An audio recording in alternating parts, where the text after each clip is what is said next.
So, ayan mga day, nakauwi na ako. So, kakain na ako dyan.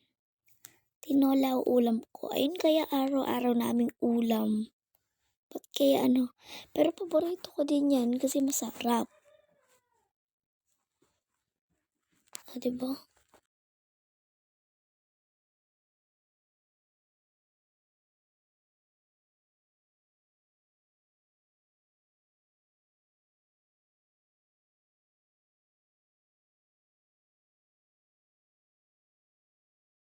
So, dyan mga day, pinas-forward ko na. Tapos, alam niyo ba guys, yung unang kagat ko, niluwa ko agad yung kanin kasi nga, mainit. So, ayan. Talagang busog na ako dyan. Pinipilit ko na lang. Pasingit siya tigawat ko eh.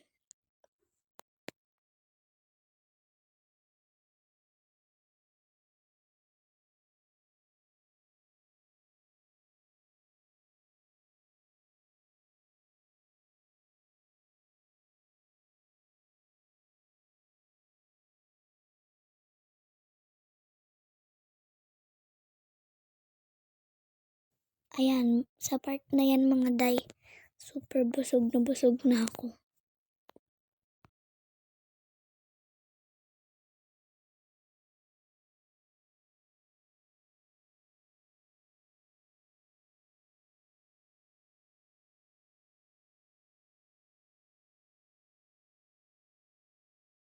Parang wag na lang kasi hindi na aabot talaga.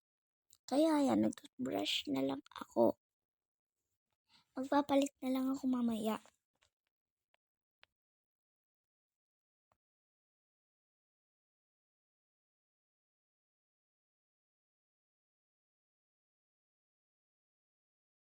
Ayan, magpapalit ako kasi nga may mansya yung damit ko. Ewan ko naman siya. So, ayan, naghahanap ako ng pangbaba ko dyan na short. Yan, short na lang gagamitin ko kasi nga mainit niyan.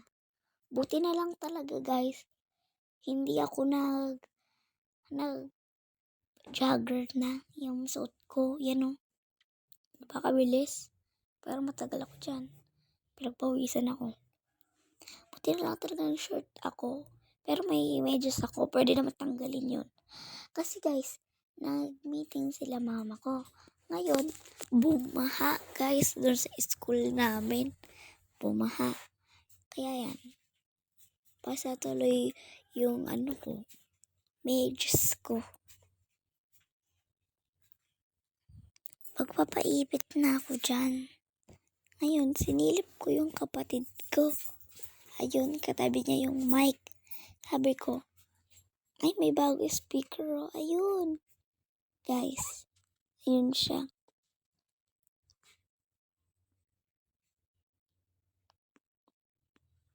Diba? Pinakita ko sa inyo. At inamoy ko pa nga. Mabango naman.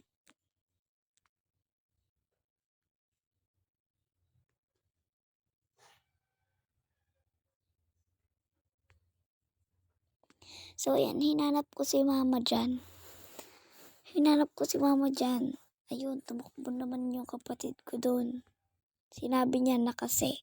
Sinabi ng kapatid ko po kasi na napaandarin yung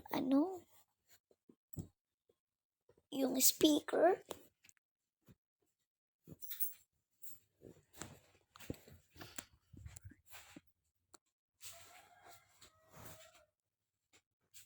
So, ayan, naka-charge kasi yung speaker dyan.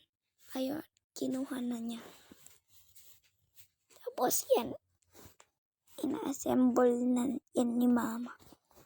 Para gumana. Kulit talaga. Wala pang charge yun kasi kadadating pa lang. So, ayan, tapos nakatagal ko kaya naghintay kay mama dyan. So, ayan. Konti lang naman yung pinagbago. Ayan, kinuha niya na lahat. Sabi ko kasi dalawa lang dito sa gilid. Ngayon, kasi sa sobrang init, ayan, isa na lang. Napakainit ng mga panahon yan, guys. Tapos biglang bumusimula sa ulan nung nagbi-meeting sila mama. Tuloy, ayan, basa yung medyas ko. Nung pag-uwi ko. Buti na lang walang pasok yung kapatid ko. Noong umaga kasi may pasok siya. Tapos paghapon wala na. Ay, nagkataon ngayon na wala siyang pasok ng hapon. Ayun, si Papa yung maghahatid sa akin dyan. Ay, may traktor. Paraanin muna natin. Kumakain kasi si Papa dyan, guys. Kaya ayan, hintayin ko pa siya dyan. Sabi ko sa kanya, Papa, pagkatapos ka na, tara na. Ayan, sabi ko, kanina, nasa lagusan tayo ng pagmamahal na dilim. Ngayon, nasa lagusan na tayo ng maliwanag na pagmamahal. Diba kanina doon sa unang video. Sabi ko, madilim. So, ayun, nakauwi na ako dyan. Ayan, basang-basa ako. Ay, hindi yung suot ko nung guys. Nung unang video ko. So, ayan. Guys, basang-basa talaga ako dyan. Kinuwento ko din kila Lola, guys. Ayan. Thank you for watching, mga day.